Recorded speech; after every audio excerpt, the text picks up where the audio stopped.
Welcome to the Olympus OMD EM5 MK3 review. Yeah, this is our video-centric review, and yeah, hopefully we're going to show you all the things you'll need to know if you're considering a really cool little camera. Particularly for YouTubing, travel, and what's the third thing? Vlogging. Yeah, like we're doing. Really good for vlogging. And for a number of reasons. Perhaps the best option you can get on the market right now. And we've tried a few. We'll show you all the details and hopefully you can make up your mind on that one. One thing I do want to point out is that this camera hasn't got much love. Yeah. From the internet, from the reviewers, and there's been a couple fail reviews that have kind of not created any hype for this camera, and perhaps there should be more. Certainly not like the stuff that Sony get. They seem to have a camera for every YouTuber out there over however many subscribers. But this is not like that at all. And the reason why we want to do a video-centric review is there's a couple of photo type people that really know their stuff when it comes to photos. In terms of photography, yeah. Yeah, as I said, no sponsors, no relationship whatsoever. I mean, some people say, oh, it's not a sponsored video, yet they have this business relationship with the manufacturer. So let's continue. Let's dive into this review.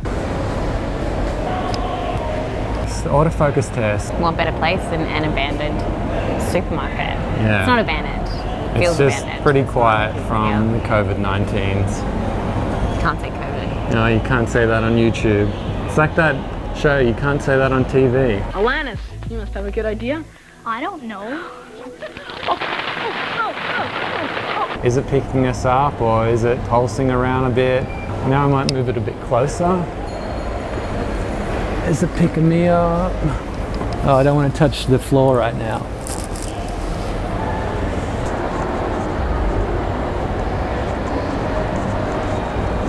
That was fast. Yeah, that was. Okay, 1.7, Leica.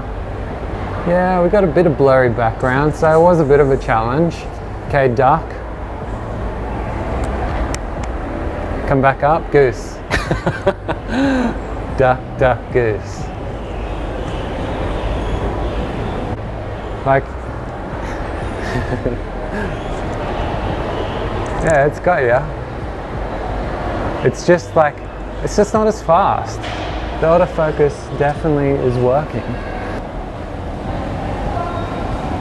Let me focus on your beautiful eyes. Eye tracking. Very close to my eyeballs. Okay, and then come out. Extreme close up.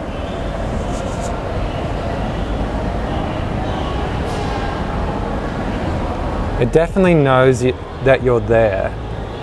Does it? It just doesn't hold the focus on the pull-ins and the pull-outs, the movements in and the movements out. Another thing about the autofocus is that it's probably going to work better with Olympus lenses. It's probably going to work the best with it. But I think that this camera, it's pretty fast up until 2.8. Anything lower than that, it really slows down. And as you can see here on the footage with our excellent little buddy.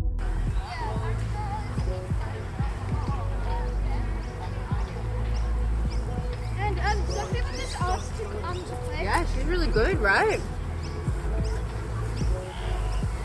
It's cool, hey? Yeah. And there were so many And Dad's like, nice family. And then he's like, is this your brother? It's like, no, and my kids. Oh, you look so young. Every day. Okay, come out me, bro. Okay, duck. Yeah, come up. It might be the tiniest bit better than the Panasonic lenses, but there's nothing in it, hey. it's still pretty slow. I'm still of the belief that this camera doesn't really focus real fast unless you're above 2.8. Let's just take it to 2.8, see if that makes a difference.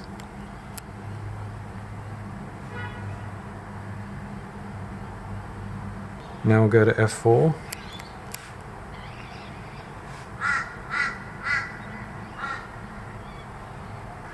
Yeah, speeds up with f4. It's like I'm getting my eyes tested. We're on the 42.5mm Panasonic Lumix. It's kind of testing out the autofocus too a little bit. It's probably about 6 meters away. Like all cameras, with a brighter background, and we're in shade right now, so that's a little test. 4K video. That's a big important part of this video-centric review because we love 4K, we film in 4K.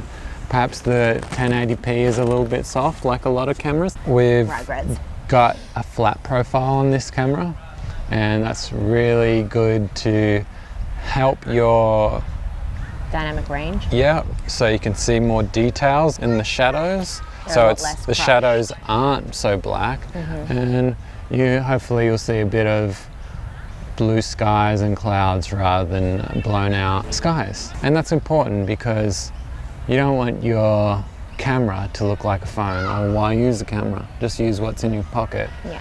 So I would really recommend using the flat profile on this camera if you're testing out. I will put a few screenshots for you to download. I think it's quite an impressive 4K image. So when shooting video, you'll want to be in the video mode, and I'll explain why in a moment. But when you want to use slow-mo and you want a quick change, you can use the custom mode. Now it is set up for photography, but you can make it so you can use it as your slow-mo. Now you won't have control over the shutter speed or the exposure while in this custom mode, but you will get that flat profile unless you're using the 120 frames per second mode, and I'll also talk more about that later in this review. So if you hit record while you're in manual, shutter speed or aperture priority modes, it's going to record in Olympus's auto mode, which they called program mode. If you want to record in video with any of these aperture, shutter speed or manual modes, you have to dive into the menus, and it'll stay that way until you go back and change it again. Now I do want to point out that there is no auto ISO in manual mode, and I can see how that would frustrate some people, but we've made videos on the benefits of using shutter speed and aperture priority modes, so check those videos out if you haven't already. When you're vlogging and when you're traveling, you're not making a commercial. Yeah, you just want to be in this visceral experience. Yeah. And anything, once the moment, the times that we don't enjoy it are the times when we try to take it too seriously and we try to do all of that. Yeah. Then you're literally missing what's in front of you, that you have gone on this once in a lifetime adventure. Yeah. And you're missing it. It's not worth it. Yeah. This is not our job. Yeah. You don't want your traveling to be your job. A Chanel ad or a Sony camera ad. It's nothing like that. Yeah. It's not our job. We're and the good there thing, to enjoy it, make videos that we can look back on and appreciate the quality. Exactly. Still good quality, but it's not commercial work. Yeah. Yeah.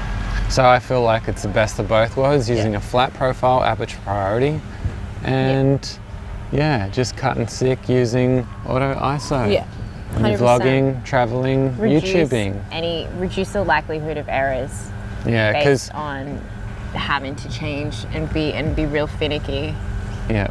Which is fine if that's what you're doing, but that's not what we're doing. And I'm sure there's other people that are doing what we're doing and want to have the least likely user error issues. Because that's just you not want fun. It to be simple. There's nothing worse than having to read. It's not fun. Yeah.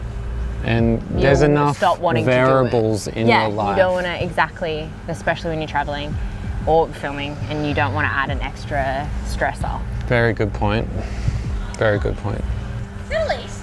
Yeah. Emma. Oh, hey, how are you? No, you're right. Battery life, I think we're getting twice as much as our old RX 100. Yeah, but probably only half as much as the A7 III. Yeah, but that's pretty good. We've got 3 batteries. We've gone through 2 when we shot all day. Yeah. Kind of rather have a lighter camera than a bigger battery. Oh shit, yeah. You can just change the battery, Yeah. just charge more. So Whatever. there's no free lunch in these exactly. things. Lisa's got the iPhone 11 and I've got the Olympus. Now I'm holding both. And does the weight make it more stable? I think it does. Your dominant hand's holding the heavier thing. Yeah, but I've got all kinds of gains in my left arm too. Alright. It looks a bit darker on the screen. Yeah. Is there any, no exposure compensation stuff going on? Oh, you gotta be careful because you put your hand in the frame. It's a little wide camera. Which one's more stable? It looks much more stable. Way more stable on camera. Yeah. All right, let's now flip them around because the iPhone's got some optical stabilization in it too, but it's Thumbs in the shot. it's a bit narrow. So we'll have a look at that. Tap the pole. It's the optical and digital stabilization at once on both of these cameras. Which one's better? But the Apple iPhone has got really good stabilization. We'll show you what the stabilization is like. You'll probably find that it's probably the same, if not better, than a GoPro, which often people use for vlogging. Something to be aware of if you're using sensor shift and digital image stabilization is there's a significant crop, but if you're using a gimbal, you don't need the digital at all. Now, if you're wanting to slow your footage down, here are your options. You've got 24 frames per second here, now at 80% speed, and now at 50% speed. Now this is using optical flow in Final Cut Pro to make things a little bit smoother. Here's 60p at 100%, now at 40%. You still get the flat picture profile here and audio, which is great, quite nice there. And now here's what you'd be getting if you were filming in 120 frames per second and slowing it down that extra 20%. It's a little bit stuttery, not quite as smooth as 120p, but it's not bad. Now here's 120p. First thing you might notice is the drop in quality, no flat picture profile, and a color shift too, really. Hair's not really red anymore, it's just like gone almost black. A lot of detail is missing. It's still nice and smooth, more noise as you might expect, and yeah, for this reason I would not recommend shooting in 120p on this camera. There's also a crop too, so could you get any worse, Olympus? This is definitely a negative for me.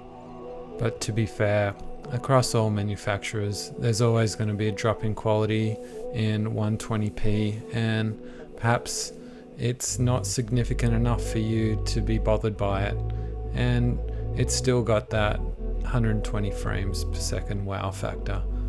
So take this, Aaron.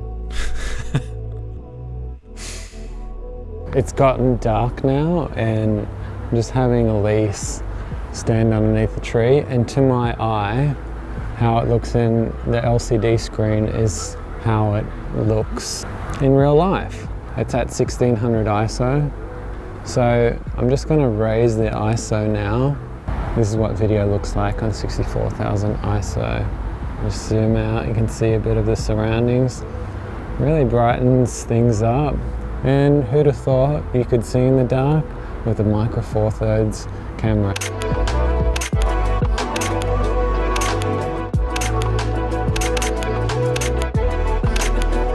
We just did some night photographies and really happy with it. That's our bus. Okay, our bus, let's go. Quick!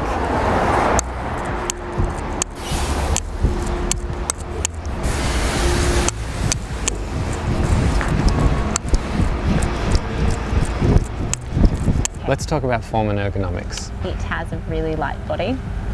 For someone with small hands, it actually feels really comfortable.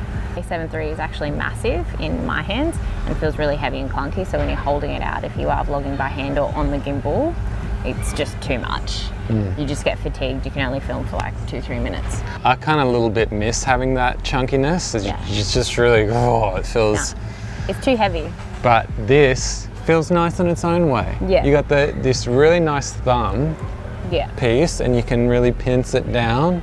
And really, we're using the gimbal a lot with this anyway. That's just how we like to film, and it's easier to use on a gimbal than the bigger A7 III.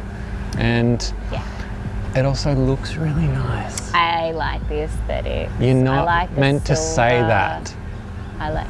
Why? It's not meant to matter, because you're not meant to be so superficial.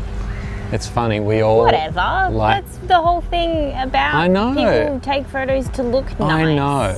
Like, what you're supposed to be doing with camera... Let's just cut through the wankerland there for a second. It's a beautiful looking camera. I know. It looks vintage. It's got an analog aesthetic, which in itself I'm down for. It's a bit similar to the original OM camera. And another trivia, the beautiful bit of silver trim that I absolutely love on these cameras. I think Fuji does it as well. Everyone else's cameras are just kind of like a black box, which is great. Some people like that, me not so much. And you know what? They became popular because the silver trim used to be less expensive than the complete black cameras for some reason. I don't know why, but love it. And when you put a silver lens with it, it looks beautiful. It's really cool because it's got all these big camera features in a really small body. It's lightweight. It's like 414 grams. Yeah, and that's with the battery, with the memory card. And then when we pop it on our gimbal, I don't know how many grams that is. That's like 500 grams? Yeah, so you can still like hold it at a decent arm's length. Yeah. And the thing about gimbals that people don't realize, and why we use them so much, is because you can just hang them out, relax your arm, and you're still going to get stable shot.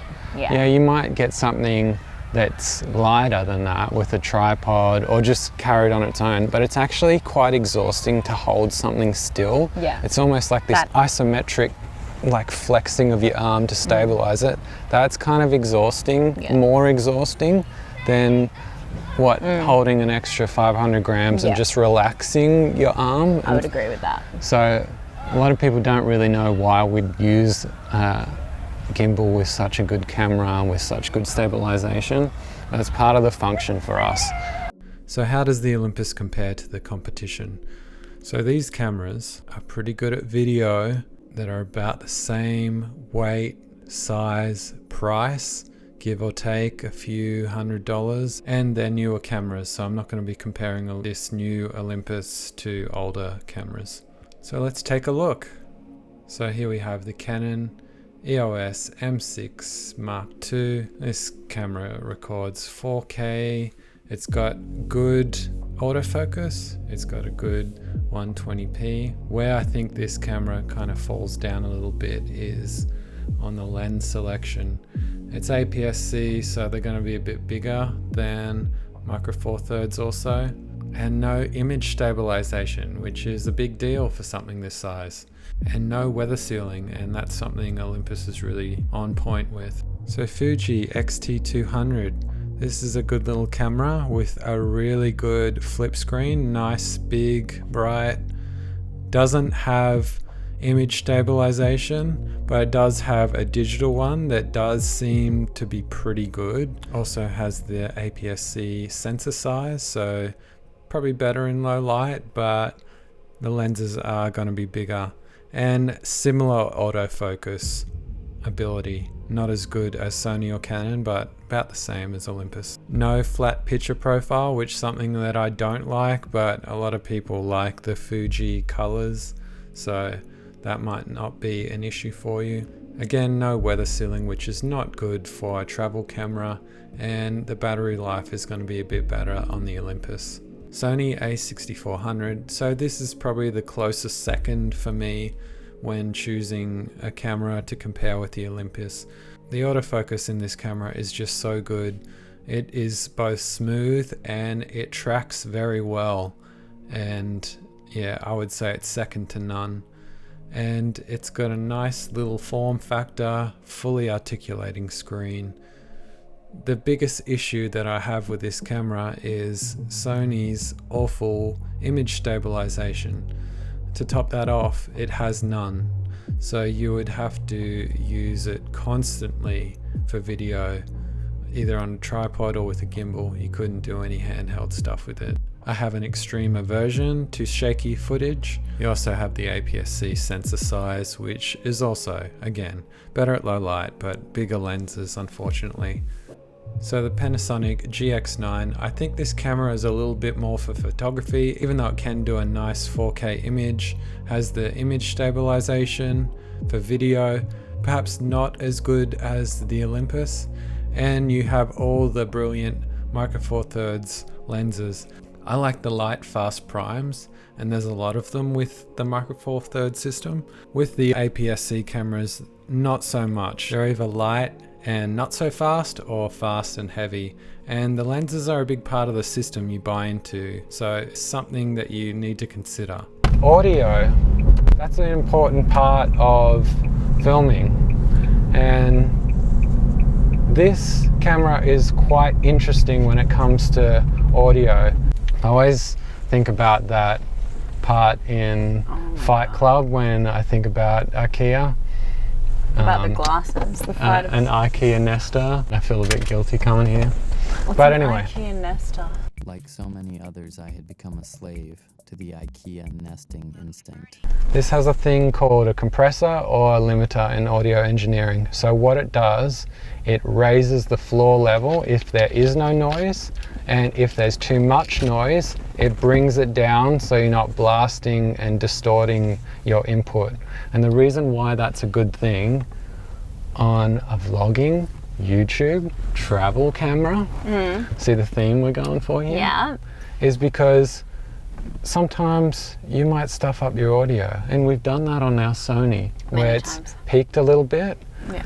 So with the compressor, it'll stop you from peaking the audio, and especially when you're using lav mics, it's quite easy to yell and peak the audio a bit. Yeah. And so it actually saves you, so it's a good thing. But if we just be really silent for a moment,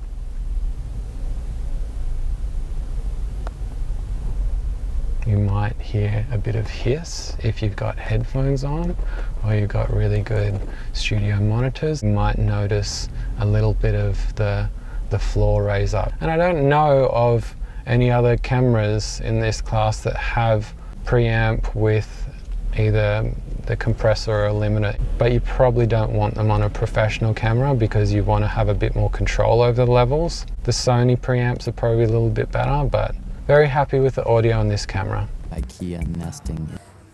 IKEA nesting.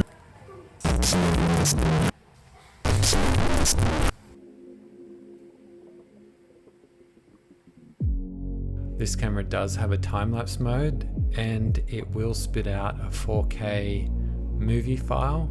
However, it will only be in 5 frames per second, so you will need to speed it up in post if you want that 24 frames per second look. It will do 24 frames per second in 1080p, but for me 4K is where it's at. And as you can see also, it does do the 4:3 aspect ratio, or you can just film in 4K and speed that up in post like I've done here. Thanks for joining us. Please like and subscribe and comment. Let us know what you think of this review. And if we've missed out on anything, just ask the question in the comment section. We'll definitely reply, because we reply on this channel. do. We're good like that, aren't we? We'll see you next time. Take care of yourself. Yeah. Bye. Thanks guys, bye.